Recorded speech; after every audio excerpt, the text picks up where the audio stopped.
नमस्कार, मैं हूं नगमा। आप देख रहे हैं देश की बात। 15 साल से मुख्यमंत्री की कुर्सी संभाल रहे नीतीश कुमार बिहार के लोगों को वोटिंग से पहले पुराने दिनों की याद दिला रहे हैं।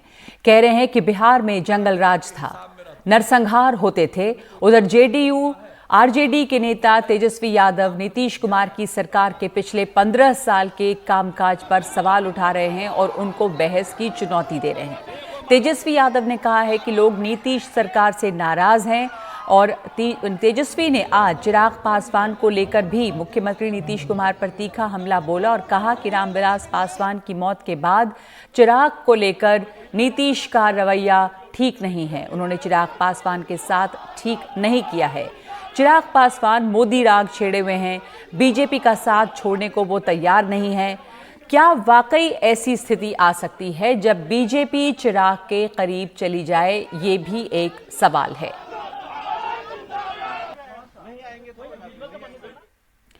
तो हमारे साथ इस वक्त जुड़ रहे हैं हमारे सहयोगी मनीष कुमार। मनीष, बहुत दिलचस्प है, बिहार में दो युवा एक दूसरे का समर्थन भी कर रहे हैं। कल भी हमने देखा था कि चिराग पासवान जो हैं वहां से बीजेपी की कैंडिडेट जो जमुई से हैं श्रेयसी, उनके समर्थन में ट्वीट कर रहे थे।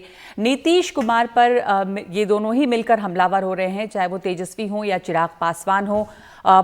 बीजेपी इनसे दूरी बनाने की पूरी कोशिश में लगी हुई है, लेकिन ये बीजेपी के करीब से करीब बार बार आते हुए खुद को बता रहे हैं, अपने को हनुमान भी बता चुके हैं। ये तो बहुत दिलचस्प चल रहा है। आज क्या और इंटरेस्टिंग रहा दिन भर बिहार चुनावों को लेकर? देखिए, जैसा कि सबसे पहले तेजस्वी आजकल हर दिन बिहार की राजनीति का एजेंडा सेट करते हैं, तो उन्होंने सबसे पहले न केवल नीतीश कुमार को अपने कार्यकाल के किसी भी एक काम पर सार्वजनिक रूप से डिबेट कराने की चुनौती दी, साथ ही साथ उन्होंने यह भी कह डाला कि चिराग पासवान के साथ नीतीश कुमार का जो रवैया रहा था, क्योंकि चिराग पासवान ने एनडीटीवी इंडिया को, मनोरंजन भारती को अपने इंटरव्यू में उन्होंने कहा था कि जब वो अपने पिता के शव लेकर पटना लौटे थे, पटना आए थे, तब नीतीश कुमार ने न केवल उनको बल्कि उनके माताजी को भी काफ़ी उपेक्षा किया, उनसे बातचीत तक नहीं की। जबकि तेजस्वी यादव जाकर उनका पैर छुआ था, सारे परिवार के लोग से मिले थे। तो आज तेजस्वी ने कहा कि ये गलत कदम था। जहां तक नीतीश कुमार का सवाल है, नीतीश कुमार अपनी रैलियों के अलावा सार्वजनिक रूप से इस बार मीडिया से कहीं ना कहीं दूरी बनाए रखते हैं और वो इस पर उन्होंने कोई प्रतिक्रिया नहीं दी। लेकिन हाँ, एक बात साफ हुई कि 2 दिनों पहले चिराग पासवान ने जब अपना दूसरा और तीसरा सूची जारी किया था, तो तेजस्वी यादव की सीट पर उन्होंने एक ऐसा उम्मीदवार खड़ा किया जिसके बाद बीजेपी के नेताओं को ये लगने लगा कि तेजस्वी की जीत सुनिश्चित करने के लिए उस उम्मीदवार को दिया गया, क्योंकि वो जिस राजपूत जाति से आते हैं उसका जो वोट होता है वो निर्णायक होता है। और चिराग ने यह कैंडिडेट देकर एक तरह से भाजपा का खेल बिगाड़ दिया है। लेकिन साथ ही साथ उसी दिन बीजेपी की जो जमुई से उम्मीदवार है श्रेयसी सिंह, उसके पक्ष में उन्होंने जानबूझकर ट्वीट किया कि श्रेयसी की भी जीत वो चाहते हैं, क्योंकि जमुई में जो स्थानीय राजनीति है उसमें श्रेयसी का जीतना चिराग की राजनीति के लिए बहुत ही महत्वपूर्ण है। नगमा। मनीष, हमारे साथ इस वक्त नितिन नवीन जुड़ रहे हैं जो बांकीपुर से बीजेपी के उम्मीदवार हैं और वो शत्रुघ्न सिन्हा के बेटे जो अपनी इस राजनीति में शुरुआत कर रहे हैं, डेब्यू कर रहे हैं। लव सिन्हा उनके खिलाफ चुनाव लड़ रहे हैं। तो आप भी अगर उनसे कुछ सवाल पूछना चाहेंगे तो ज़रूर पूछिएगा, पर पहले मैं उनसे ये पूछना चाहती हूँ, नितिन नवीन, आप बीजेपी उम्मीदवार हैं बांकीपुर से। यहाँ पर कहा जा रहा है, बहुत बहुत स्वागत है आपका, धन्यवाद हमसे बात करने के लिए।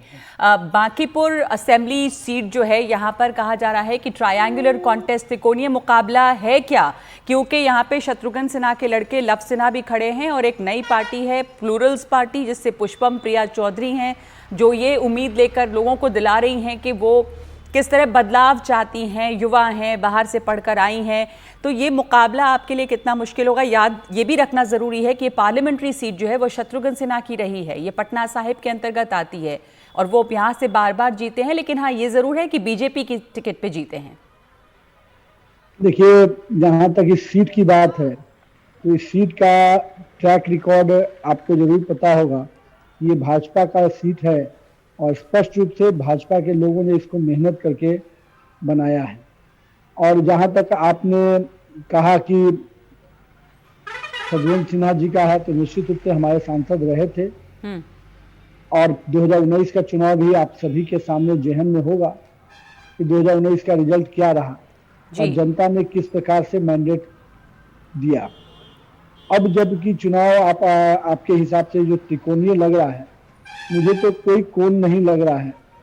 मैं तो यही देख रहा हूं कि जो पिछले बार का चुनाव का अंतर था मेरे जीत का, और जिस प्रकार से जनता का स्नेह और विश्वास मुझे मिल रहा है, हम लगातार क्षेत्र में घूम रहे हैं, तो जो ये पूरी उम्मीद है कि इस बार हमको उस आशीर्वाद में इजाफा ही होगा, कोई कमी नहीं आने वाली है। लव सिन्हा शत्रुघ्न सिन्हा के बेटे हैं, बड़े स्टार हैं शत्रुघ्न सिन्हा, और यहाँ से बार बार सांसद चुने गए। ये सही है कि 2019 के चुनाव में उनको रविशंकर प्रसाद ने हराया, लेकिन आपको क्या आप कह रहे हैं कि कोई भी कोड नहीं है, वो आपको बिल्कुल आप सोच रहे हैं कि कोई चुनौती नहीं दे सकते? कि जो भी लोग भी हैं सबका स्वागत है, सब बिहार के लोग हैं, अपने भाई हैं, बंधु हैं, लेकिन मैं भी पटना का बेटा हूँ। तिरमोहानी और पटना की गलियों में ही बचपन बीता है, और हम लोगों ने भी पढ़ाई जरूर बाहर करने गए, लेकिन पटना के लोगों से और उसके उसी से हमेशा जुड़ाव रहा। और 2006 के बाद से, जब से मैं राजनीति में आया पिताजी के मृत्यु के बाद, तब से मैं आज तक अपने आप को जनता से जोड़ कर रखा हूँ। तो निश्चित रूप से मुझे अपने जनता के साथ जो मेरा संबंध है उस पर विश्वास है, और जिस प्रकार से अभी मैं क्षेत्र में घूम रहा हूँ, मुझे पूरा लग रहा है कि इस बार आशीर्वाद का, ठीक है, ये पिछली बार का बांकीपुर की जो सीट है असेंबली सीट, वो बहुत दिलचस्प होगी। यहाँ पर बहुत इंटरेस्टिंग कैंडिडेट्स हैं, पुष्पम प्रिया चौधरी, लव सिन्हा, और आप मनीष हमारे साथ जुड़े हुए हैं। मनीष, आपको लग रहा है ये त्रिकोणीय मुकाबला, और आपको अगर सवाल पूछना चाहें नितिन जी से? देखिए नितिन, तो उनके लिए बांकीपुर में कोई खासी चुनौती नहीं है, लेकिन नितिन नवीन बीजेपी के संगठन में काफ़ी एक्टिव रहे हैं। मेरा एक ही सवाल है कि इस बार ग्राउंड पर बीजेपी जेडीयू के कार्यकर्ताओं में कोई कोऑर्डिनेशन क्यों नहीं दिख रहा है? क्यों इतना ज़्यादा लग रहा है कि सब एक दूसरे को हराने में लगे हुए हैं? नहीं मनीष जी, मैं आपके बात से उतना सहमत नहीं हूँ, क्योंकि मैं खुद अपने विधानसभा क्षेत्र को देख रहा हूँ, और हमारे हर कार्यक्रम में जेडीयू के कार्यकर्ता भाग ले रहे हैं। और मैं आपको बता रहा हूँ, चाहे वो चुनाव कार्यालय का उद्घाटन हो या हमारे आशीर्वाद समारोह जो नॉमिनेशन का था, सभी लोगों ने बढ़ चढ़ के हिस्सा लिया है। देखिए, ये एक तरह की फीलिंग डेवलप की गई है अपोजिशन के द्वारा कि जदयू भाजपा में कुछ ठीक नहीं चल रहा है। अगर नहीं ठीक चलता होता तो हमारा अलायंस इतना प्रॉपर तरीके से आगे नहीं बढ़ा होता जी। और मैं ये अंदर खाने स्पष्ट करता हूँ कि हम लोग तो वर्कर टू वर्कर कनेक्ट कर रहे हैं। एक एक जेडीयू का वर्कर बीजेपी के सीटों पे अपने आ रहा है कि मैं खुद मदद करने को तैयार हूँ, कहाँ क्या करना है। तो मुझे नहीं लगता कि अब उस चीज में कोई परेशानी है। नितिन जी, आपसे मेरा एक दूसरा सवाल है कि पटना शहर की सभी सीटें आप लोग 20 से 25 साल से जीत रहे हैं, लेकिन पटना जो केंद्र सरकार की स्वच्छता का जो मापदंड है उसमें सबसे फिसड्डी यानी कि नीचे से सबसे फर्स्ट क्यों आता है?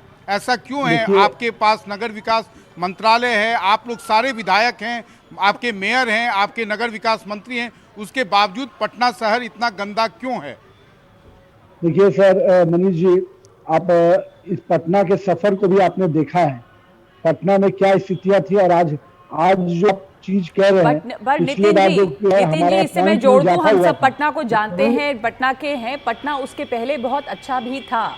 अगर पिछले आप कहेंगे कि आरजेडी के समय में पटना की क्या हालत थी, पर अब जो पटना की हालत है उसमें क्या इतना सुधार आ गया? मैं दो ही बात बोलूंगा आपको, उस पर मेरे सवाल का जवाब मिल जाएगा। हाँ। इसी पटना में नगर निगम की जब गाड़ियां चलती थी तो आधा कूड़ा सड़कों पे होता था, आधा कूड़ा ट्रैक्टर पे होता था। आज घर घर से हम पूरा उठा रहे हैं, ये हमारा परिवर्तन है। इसी पटना की गलियों में पूरा अंधेरा हो जाता था, जब कहीं कोई लाइट अगर घर वाले बंद कर दे या बाजार का लाइट बंद हो जाए। आज 20 करोड़ ठीक है, आप कह रहे हैं कि यहाँ पर स्थिति काफी अच्छी हो गई है। अब प्रशासन जो काम होना चाहिए, साफ सफाई है पटना में। बहुत बहुत धन्यवाद आपका नितिन नवीन जी, हमसे बात करने के लिए। बांकीपुर से उम्मीदवार हैं और जैसा मनीष भी कह रहे हैं कि वहां पर बहुत मजबूत उम्मीदवार हैं, शायद यहाँ पर उनको टक्कर देने के लिए लव सिन्हा को बहुत मेहनत करनी पड़ेगी। धन्यवाद आपका मनीष, धन्यवाद आपका नितिन जी। और आगे बढ़ते हैं दूसरी खबरों पे। बलिया में सरकारी राशन की दुकान के आवंटन में हत्या के आरोपी धीरेन्द्र सिंह को आज 14 दिन की न्यायिक हिरासत में जेल भेज दिया गया है। उधर आज उसके समर्थन में करनी सेना भारत ने वहां प्रदर्शन किया है। पुलिस ने उन्हें हत्यारोपी के घर नहीं जाने दिया। सेना के अध्यक्ष ने कहा कि सिर्फ 4 लोगों को वहां जाने की इजाजत मिली है, इसलिए अब 4 क्षत्रिय लोग ही उनके घर भेजे जाएंगे क्योंकि वो अपना खून है। बलिया हत्याकांड का आरोपी धीरेन्द्र प्रताप सिंह जेल चला गया। उसका मेडिकल कराया गया, फिर अदालत में पेश किया गया, जिसने उसे 14 दिन की जुडिशियल कस्टडी में जेल भेज दिया। उसके ऊपर हत्या के अलावा बलवा वगैरह करने की भी FIR है। उसके वकील कहते हैं कि उसकी जमानत में थोड़ा वक्त लग सकता है। यहाँ पे दरखास्त पड़ेगी, CM साहब की है, इनका जुडिक्शन नहीं है, खारिज कर देगा। उसके बाद जिला जज के दाखिल होगा, वहाँ बेल पे बहस होगा, जो होना होगा वहीं होगा। मामला बहुत गंभीर है और मीडिया ट्रायल है, इसलिए जो है यहाँ से बेल होने की संभावना है कम। गाड़ी के बोनट पे ये करनी सेना भारत के अध्यक्ष वीरू भैया हैं। इनके चारों तरफ मौजूद पुलिस इनकी मददगार नजर आती है। आमतौर पे किसी हत्याकांड में लोग मरने वाले के घर श्रद्धांजलि देने जाते हैं, लेकिन ये मरने वाले पिछड़ी जाति के जयप्रकाश पाल के यहाँ नहीं, बल्कि सजातीय हत्या आरोपी धीरेन्द्र प्रताप के घर जाना चाहते थे। पुलिस ने रोका और 4 लोगों को जाने की इजाज़त दी। इनका कहना है कि इनकी तरफ से सिर्फ क्षत्रिय लोग ही भेजे जाएंगे। हम लोगों को 4 लोगों को परमिशन मिली है और 4 लोगों में समाज का कोई भी 4 जाएगा। जरूरी नहीं कि वीरू सिंह जाए या कोई सिंह जाए, कोई भी सिंह जाएगा। समाज का जो भी भाई है उसको, मुझे ये है कि मेरा ब्लड जा रहा है, मेरा भाई जा रहा है, वो मेरी बात करेगा। और ये बलिया बीजेपी के कार्यकर्ता हैं जो डब्लू भैया यानी हत्या आरोपी धीरेन्द्र प्रताप के लिए कल नारेबाजी कर रहे थे। कहते हैं कि हत्या आरोपी के संघर्ष में ये उसके साथ हैं।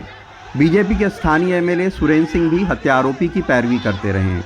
मामले की जांच पुलिस कर रही है, लेकिन बीजेपी विधायक जो मौके पे मौजूद भी नहीं थे, उन्होंने घोषणा कर दी कि हत्या आरोपी ने अपने बचाव में गोली मारी थी। यदि वो आत्मरक्षा में गोली, धीरेन्द्र सिंह यदि आत्मरक्षा में गोली नहीं चलाया होता तो कम से कम उसके परिवार के दर्जनों लोग मार दिए गए होते और उनके गोल के दर्जनों लोग मार दिए गए होते। और दर्जनों लोग जब मारे जाते तो ये प्रशासन पता नहीं क्या सोचता।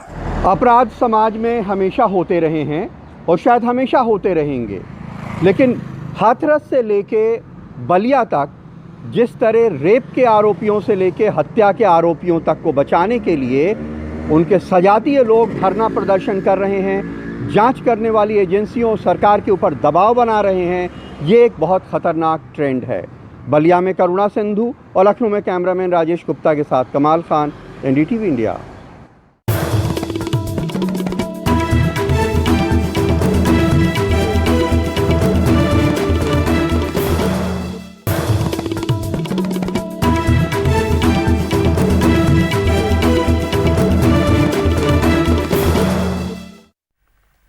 मध्य प्रदेश के पूर्व मुख्यमंत्री कमलनाथ के इमरती देवी पर दिए गए बयान को लेकर मुख्यमंत्री शिवराज सिंह ने अपनी कड़ी नाराजगी जताई और कांग्रेस पार्टी पर हमला बोला है। पार्टी नेताओं ने विरोध स्वरूप 2 घंटे का मौन रखा। शिवराज सिंह ने इस मामले में कांग्रेस अध्यक्ष सोनिया गांधी को एक चिट्ठी लिखी है और उसमें ये कहा है कि कमलनाथ को तमाम पदों से हटाया जाए। कमलनाथ का कहना है कि वो किसी का अपमान नहीं करते, बस सच्चाई के साथ पोल खोलते हैं। ये उसके जैसे नहीं है क्या? उसका नाम जो मैं क्या उसका नाम लूं? आप तो उसको मेरे से ज्यादा पहचानते हैं। आपको तो मुझे पहले ही सावधान कर देना चाहिए था। ये क्या आइटम है?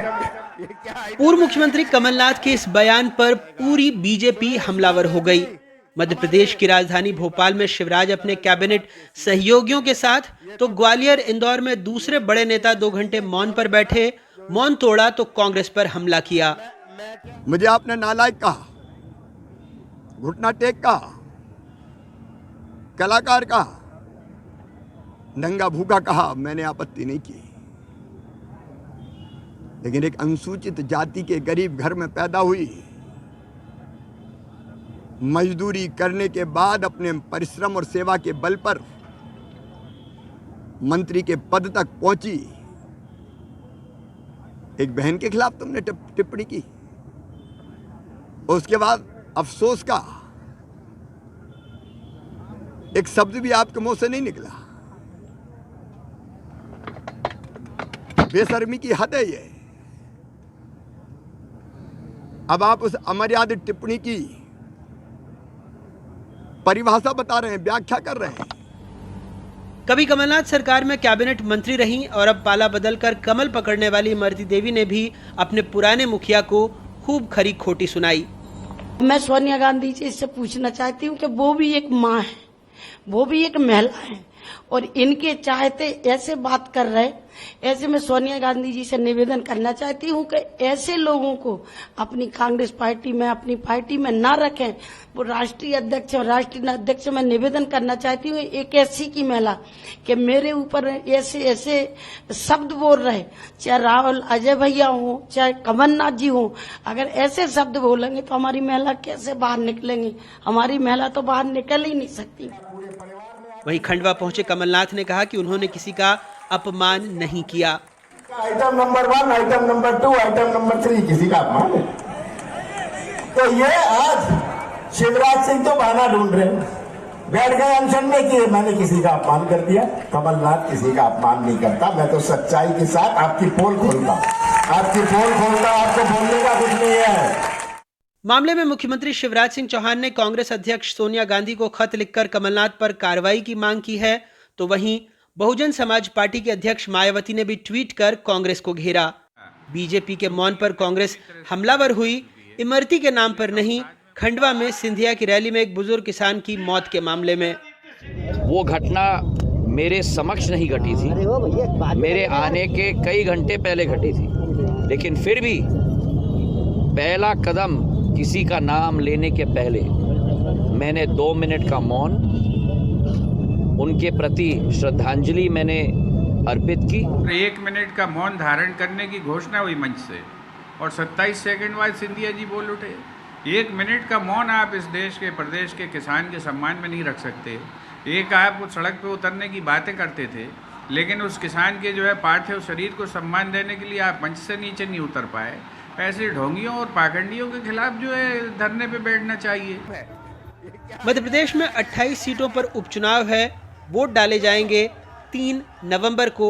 ये सारी सियासी कसरत इसी के लिए हो रही है।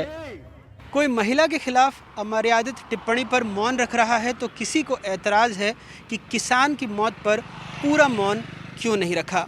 फिलहाल पब्लिक मौन भाव से सब कुछ देख रही है, वो बोलेगी 3 नवंबर को, क्योंकि ये जो पब्लिक है ये भी तो सब जानती है। मध्य प्रदेश में अपने ब्यूरो सहयोगियों और भोपाल से कैमरा पर्सन रिजवान खान के साथ अनुराग द्वारी, एनडीटीवी इंडिया। आम आदमी पार्टी और शिरोमणि अकाली दल ने आज खेती कानूनों को लेकर चंडीगढ़ में विरोध प्रदर्शन किया है। इससे पहले पंजाब विधानसभा का 2 दिवसीय विशेष सत्र शुरू हो गया है, लेकिन विपक्ष के हंगामे और प्रदर्शन के चलते सदन को कल तक स्थगित कर दिया गया है। मुख्यमंत्री कैप्टन अमरिंदर सिंह केंद्र के 3 कृषि कानूनों के खिलाफ एक विधेयक लेकर आए हैं, जिसे चर्चा और मंजूरी के लिए कल सदन में पेश किया जाएगा।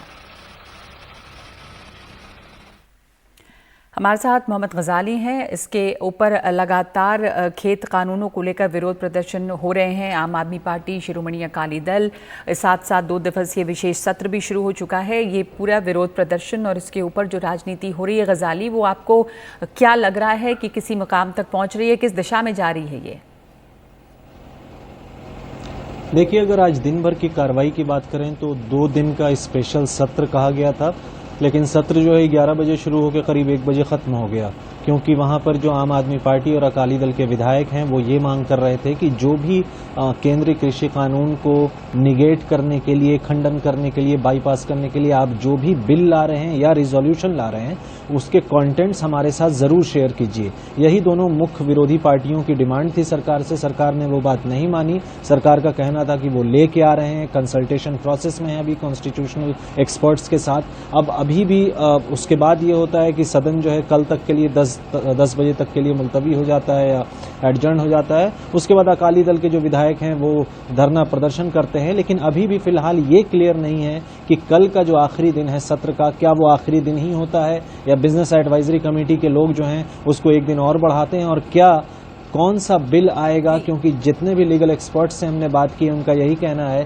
कि अगर केंद्र ने कोई कानून बनाया है तो राज्य या प्रदेश जो है उसको ओवर रूल नहीं कर सकता है। तो क्या कल मुख्यमंत्री कैप्टन अमरिंदर सिंह एक रिजोल्यूशन पास करेंगे या कोई नया कानून लेके आएंगे, इस पे अभी भी रहस्य बना हुआ है। और इसी वजह से विरोधी पार्टियां जो हैं, कांग्रेस के मुख्यमंत्री, जो सबसे दिलचस्प बात है कि कैप्टन अमरिंदर सिंह पर यह आरोप लगा रहे हैं कि वो भाजपा के साथ या केंद्र सरकार के साथ कोई डील कर रहे हैं या उनके साथ मैच फिक्सिंग कर रहे हैं, जिसकी वजह से स्थिति यहाँ पर क्लियर नहीं है।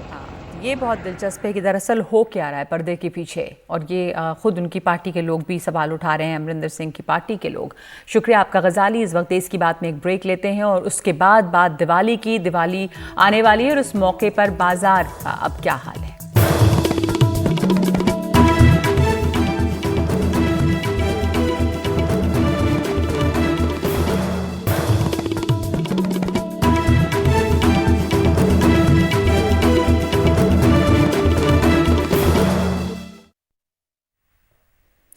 लॉकडाउन के समय अपने गांव की ओर प्रवास करने वाले मजदूर अब धारावी में दोबारा लौट रहे हैं, पर पहले जैसा ना ही काम है ना ही पैसा। ऐसे में स्थानीय लोग एक दूसरे की मदद करते हुए नजर आ रहे हैं और इसी सहयोग से धारावी में कोरोना के मामलों में कमी लाने की भी कोशिश की जा रही है। मुंबई के घनी आबादी वाले धारावी इलाके में जब भी कोई संगठन की ओर से खाना या राशन बांटने का काम शुरू होता है, लोग इसी तरह खाना लेने आ जाते हैं। लॉकडाउन के बाद से ही धारावी के कई लोगों के पास काम मौजूद नहीं है। सिलाई का काम करने वाले मोहम्मद फारूक लॉकडाउन के समय गांव जाने को मजबूर थे। अब लौटे हैं, पर ना ही पहले की तरह काम है ना पैसा।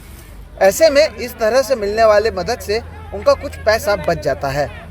पैसे उधार लेके गए थे और ट्रक से हम लोग गए थे। रास्ते में बहुत दिक्कत हुई थी, कहीं कहीं कुछ सहूलियत था, कहीं कहीं नहीं था। अभी भी उधारी है और काम की दिक्कतें चल रही है।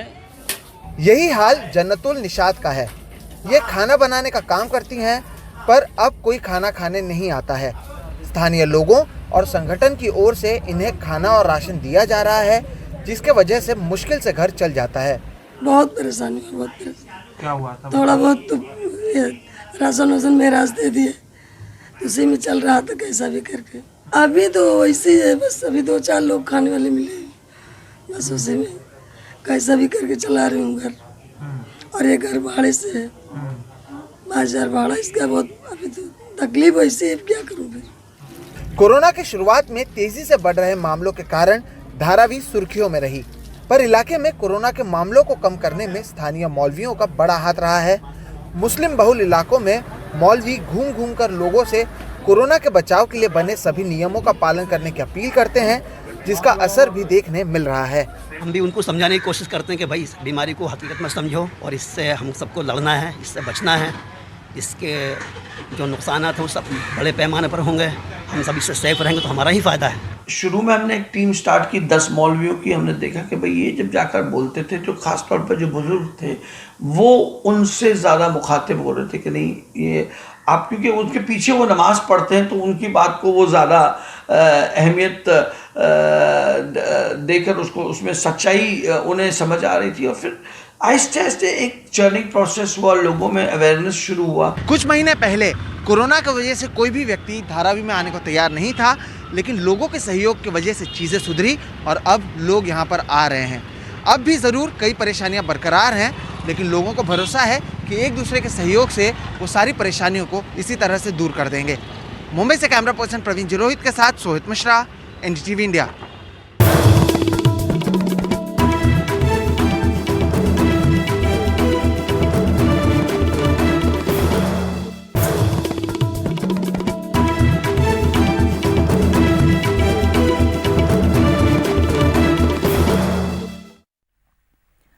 तो त्यौहार शुरू हो गए हैं, त्योहारों का मौसम आ गया है और जयपुर के मिठाई बाजार में अभी भी सन्नाटा है।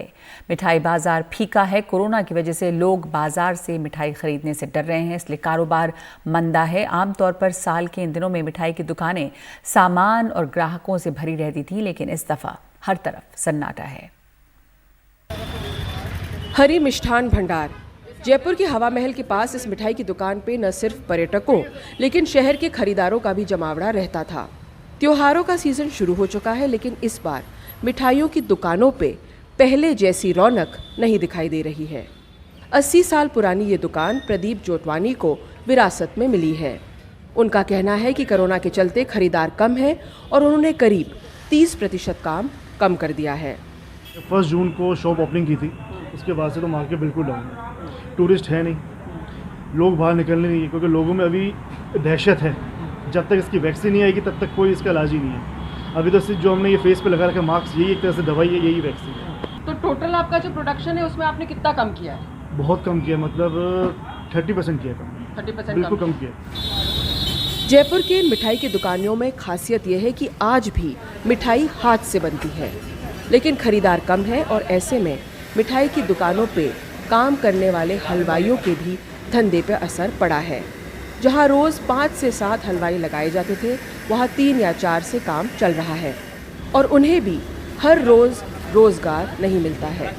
नवरात्रों में मंदिरों में मिठाइयाँ बांटना, एक दूसरे के घर जाना, शगुन की मिठाइयाँ खरीदना और बाहर खाना खाना, इस सब पे कोरोना के डर ने पाबंदी लगा दी है।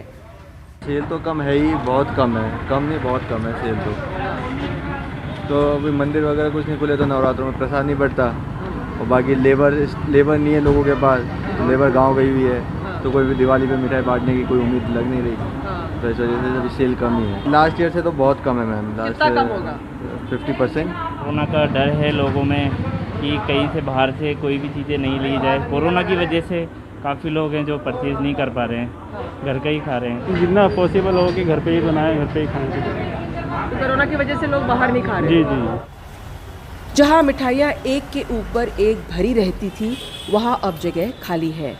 धंधा तो चलाना है, लेकिन कोरोना के चलते त्योहार के सीजन में मिठास कुछ कम जरूर हो गई है। जयपुर से हर्षा कुमारी सिंह, NDTV इंडिया।